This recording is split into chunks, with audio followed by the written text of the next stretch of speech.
The Nintendo Switch Pro Controller has made me fall in love with the Switch again, and has got me playing old classics from 2017 and beyond. And it's one of the most comfy controllers I've ever used. Let me tell you all about it.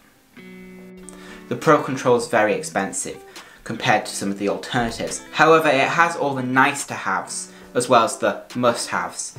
The sticks are nice, the grip is amazing, the buttons are nice and round and easy to just mash with your hands, because that's what you want in a controller when you're spending this much. The only major downside is the D-pad, which is poor, and I find myself pressing directions to go left and it'll trigger a down and a left, leading to games that require precise input being better used on the Joy-Cons or a third-party controller. However, it's not a bad D-pad at the end of the day. It's still better than the 4 buttons that Nintendo used on the Joy-Cons, because you can rock the actual pad left and right, even if it's not as nice feeling as, say, the SNES Mini's controller's D-pad or even what was on the Wii.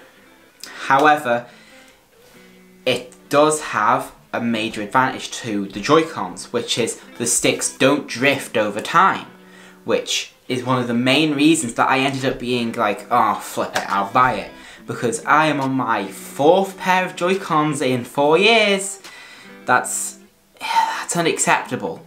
So I'm looking for alternatives to widen out the spectrum to allow me to enjoy my Switch games when my Joy-Cons decide to give in, considering it's my main console and the thing that I started this channel around.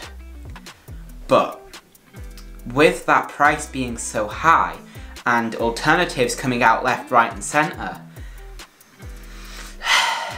I think it's time for Battle of the Controllers.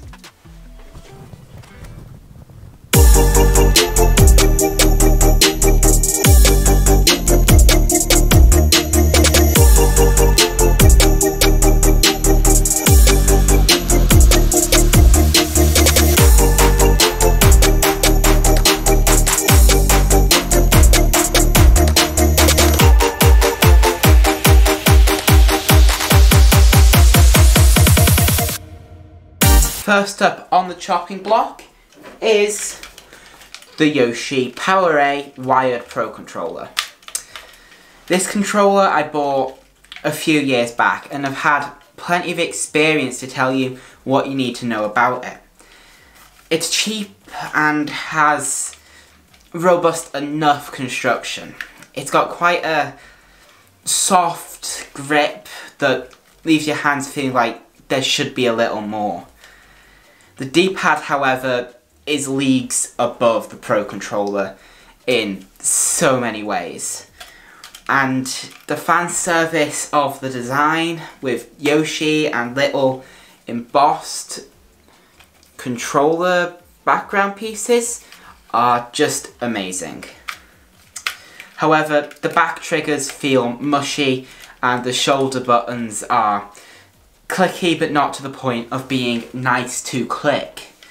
As well as that, the buttons are also quite mushy, not to the same extent as the triggers, but to the extent that you should probably give this one a pass.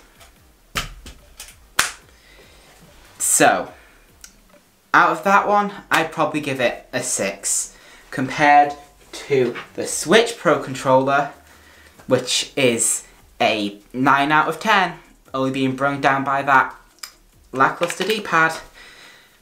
You have to say that maybe give that one a miss, especially due to the fact it still uses the micro B connector, which isn't really stable enough to support a controller, while still being detachable, which is a great benefit. If you lose the cable that it comes with, that controller's just flat out gone, because it has a little dimple in the controller port that stops you plugging in other cables and stabilises the cable it comes with. But thankfully, its cable is nice and long, and you won't find yourself wishing it was longer, because it's near enough 4 meters long, meaning you can comfortably, in most cases, get it from your Switch to your sofa or desk setup pretty easily. Another contender for a Switch Pro Controller alternative is the Xbox One controller, because there's an adapter you can buy made by 8-Bit Do, whatever, I don't care, that you can get any controller you want really working on your Switch. And Xbox One is probably, you have one laying around, whether it's for your VR headset or just PC gaming.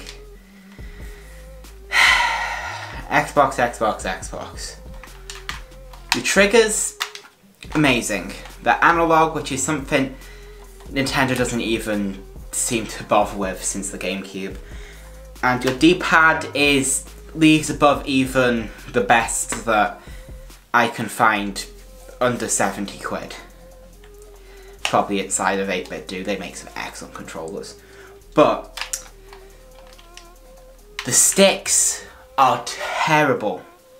They feel loose and cheap and just not quite there, because there's something to be said for presence in the sticks of the Switch, as they feel more like you're flying a plane or shooting round solar systems with Mario. They feel like you're there. They directly translate into the game in a way that makes sense and feels good. Whether the Xbox sticks, they don't quite have it. And that's due to the tension. The tension is just not quite strong enough. And this could be just a personal taste thing. But Nintendo's control sticks have a much higher tension and lead them to be feeling just that little bit nicer. And that's what makes me lean towards the Pro Controller more. Even if the click of the triggers is nicer. Another thing that I feel is lacking is the actual clickiness of the shoulder buttons. They feel quite hollow. Next up is the Gamecube controller. This controller doesn't work natively, but if you have an adapter, the one that Nintendo made, or third-party ones such as the one made by 8-Bit Do, again, we've been hearing a lot of these guys. I'm going to be checking some of their stuff out in another upcoming video, so hit that subscription button to stay subscribed for that. But the Gamecube controller is the second best controller Nintendo has ever made.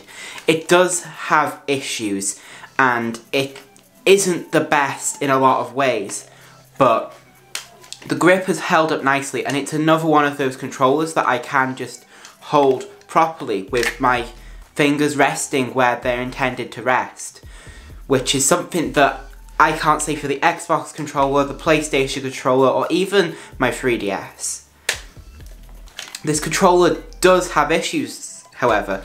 The button layout of the A, B, X, Y is completely nonsensical for modern games, where the B button has taken over in a lot of ways, and, well, the A button is just not as prominent. But it does make sense for some games, such as a lot of the indie scene, which can be debated considering the D-pad on this controller is very small, which is a big downside, but it is better than the one found on the Pro Controller.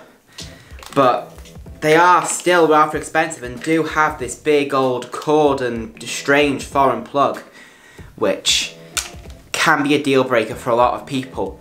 You can get the wireless version, which Nintendo did make, if you can find one with the adapter that you need for it to actually work, because it doesn't use Bluetooth, it uses radio waves.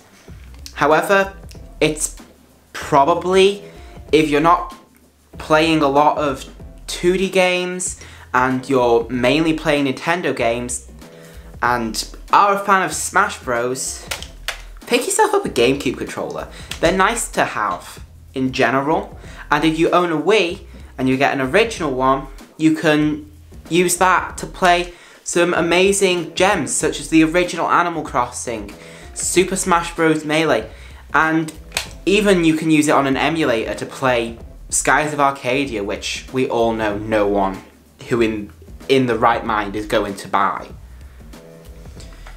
Anyway guys, back to the Pro Controller. The Pro Controller has given me a lot of new ways to think about old games I've already played, or even just games that I really love on my PC, like Minecraft, which I hate playing with a controller, but I'll find myself doing it anyway just because I enjoy using the Pro Controller. Even with its many flaws, I think it's still the best controller you can buy for the Nintendo Switch, because it doesn't require an adapter like the Gamecube and the Xbox One does, and it's wireless, has all the functions that you'd want, meaning if you have the money, which, let's be honest, it's not cheap, but I wholeheartedly recommend this specific controller just because of how pretty it is, how nice it is to use, and the general ambience of using the controller is just enjoyable. So that's the video guys. I hope you enjoyed it because we've had a lot of discussion and I'm back now. Videos will be releasing Wednesday now instead of Monday, just so I have longer to work on the videos, make them a bit better quality. It's been a bit of an outlier, this one. We should be back to a higher quality soon, and I'll see you guys in the next one.